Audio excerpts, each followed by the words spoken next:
Messieurs les rabbinim, cher Rav Azimov, mesdames et messieurs, permettez-moi d'abord de vous souhaiter la bienvenue à ce 31e Siyum à Rambam. Bruchim Abayim Beshem Hashem.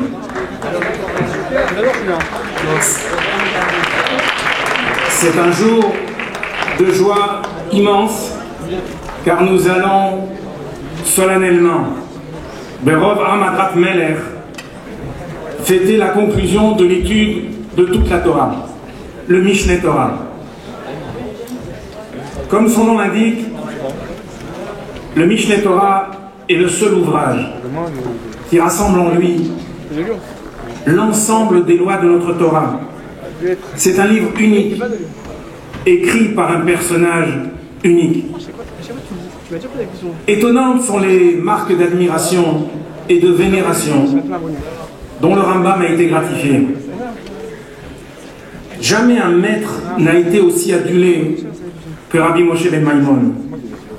Les uns introduisirent son nom dans le Kaddish, d'autres le considérèrent l'égal de Moshe Rabbeinu, et d'autres encore comparaient son ouvrage, le Mishneh Torah, au Aron HaElokim, l'arche de Dieu. On peut se demander à juste titre, qu'est-ce qui a fait que l'histoire juive a gardé la mémoire particulière de certains maîtres, tels que le Rambam ou Rabbi Shimon Bar Yochai. Le fait qu'ils aient été honorés, célébrés, avec un faste aussi particulier. L'une des raisons est sans doute l'abnégation totale dont ils ont fait preuve au service de leur peuple à des moments cruciaux de l'histoire du peuple juif, et en particulier dans des moments douloureux pour notre peuple. Le Rambam s'est entièrement sacrifié pour son peuple. Il a consacré sa vie à relever le niveau spirituel d'une nation écrasée par la dispersion, les persécutions et les exodes. Il a défendu ses frères opprimés au Maroc, en Égypte, au Yémen, en Eretz Israël. Il n'a pas hésité à changer les habitudes traditionnelles pour rapprocher les égarés.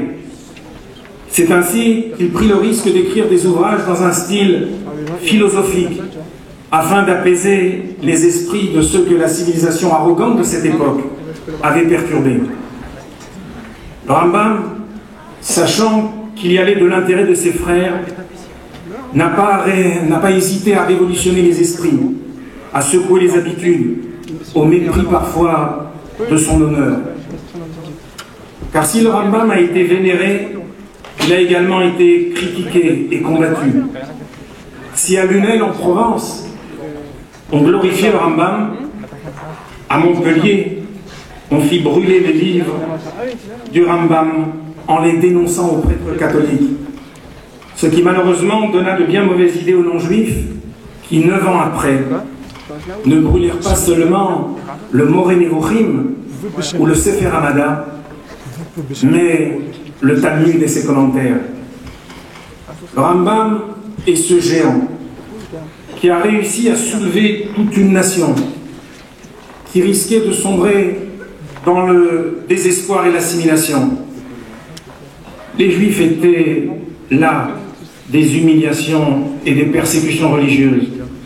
Ils n'avaient plus accès à la connaissance, car elle nécessitait un approfondissement et donc un temps qu'ils n'avaient plus.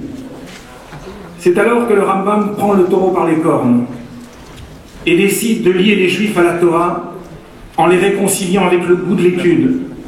Il veut mettre à leur portée les textes fondamentaux de la Torah et toutes ses lois. À l'âge de 23 ans, le Rambam écrit un ouvrage d'une extrême importance qui va éclairer le monde. C'est son fameux commentaire sur les Mishnayot, le Sefer HaMaor. Jusqu'alors, les Mishnayot étaient des textes difficiles à comprendre en tant que tels, sans le développement du Talmud. Ce sont des textes courts et concis, desquels on ne pouvait pas véritablement tirer des lois. Le Rambam entreprend une approche différente. Il énonce les principes généraux avancés par la Mishnah. Il explique ensuite de manière précise le sens de tous les détails contenus dans le texte. Le Rambam écrit ce commentaire en arabe pour qu'il soit accessible au plus grand nombre. Il sera rapidement traduit en hébreu par le fameux poète juif Rabbi Yehuda al-Kharizi de Marseille. Le Rav al-Kharizi écrit au sujet du Rambam pour montrer son admiration les mots suivants. Malach Elokim ata venivreta. Tu es un ange de Dieu et tu as été créé en tant que tel. Ve'im ata ketavniteinu. Si tu nous ressembles, biglalcha amar Elokim, c'est pour toi que Dieu a dit Naase Adam kidmuteinu. Mais pensez qu'avant ce livre sur les Mishnayot, le Rambam avait écrit un commentaire sur le Talmud relatif aux ordres Nashim, Moed, Nezikin. Il avait écrit un commentaire sur Masechet Choulin, avec toutes les lois relatives à la Shrita et aux lois de Issour Ve'eter. Il avait écrit un ouvrage qui s'appelle Ilchot Yerushalmi, qui est un recueil de toutes les lois contenues dans le Talmud de Jérusalem, semblable à celui écrit sur le Talmud de Babylone par le Rif, Rabbi Yitzhak al-Fassi. Ce travail n'a pu se faire qu'en considérant que le Rambam a commencé à écrire ses ouvrages qu'à partir de la Bar Mitzvah. Tout ceci, malgré les voyages incessants imposés par la terreur des musulmans extrémistes qui sévissaient en Espagne et au Maghreb. C'est alors que le Rambam entreprend de construire un édifice majestueux, contenant toutes les chambres de la Torah. Un ouvrage simple et accessible, ordonné et rigoureux, dans un langage concis et débarrassé de toute longueur fastidieuse. On a du mal à réaliser que le Rambam a pu en 10 ans, de 45 à 55 ans, écrire un ouvrage aussi gigantesque que le Mishneh Torah. Mais le Rambam sut également soutenir ses frères au Maroc, et notamment à Fès, en Égypte, où il lutte contre les Caraïbes. Il délivre les Juifs du Yémen de persécutions terribles grâce à son poste de conseiller du roi Saladin. Il sut également protéger les Juifs d'Eretz Israël en guérissant le roi qui gouvernait notre terre à cette époque.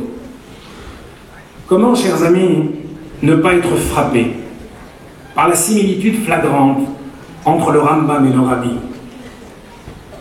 De même que le Rambam a relevé son peuple au bord du désespoir en les faisant accéder à la connaissance, de même le Rabbi, au lendemain de la Shoah, a relevé notre peuple et lui a apporté les sources de la Torah, de la Chassidoute, l'enthousiasme de la pratique du judaïsme.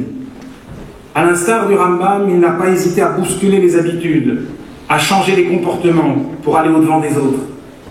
Lui aussi est descendu au fond des sciences profanes pour en relever ceux qui étaient captifs.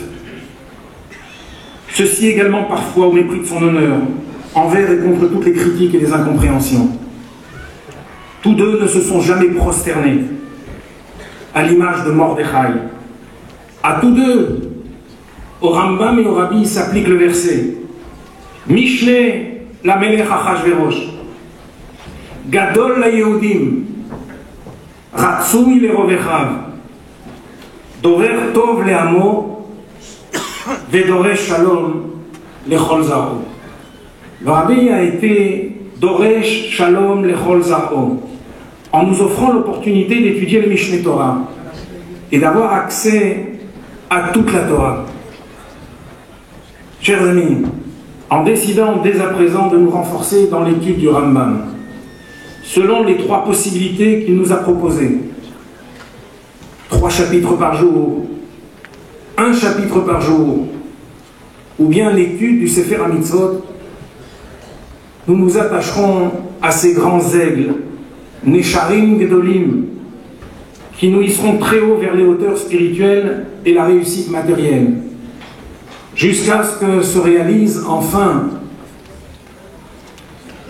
le passouk Vaesa etrem al kanfe nesharim, je vous porterai sur les ailes des aigles, afin que nous puissions connaître très rapidement Umala haaretz dea et Hashem kamayim layam mechasim.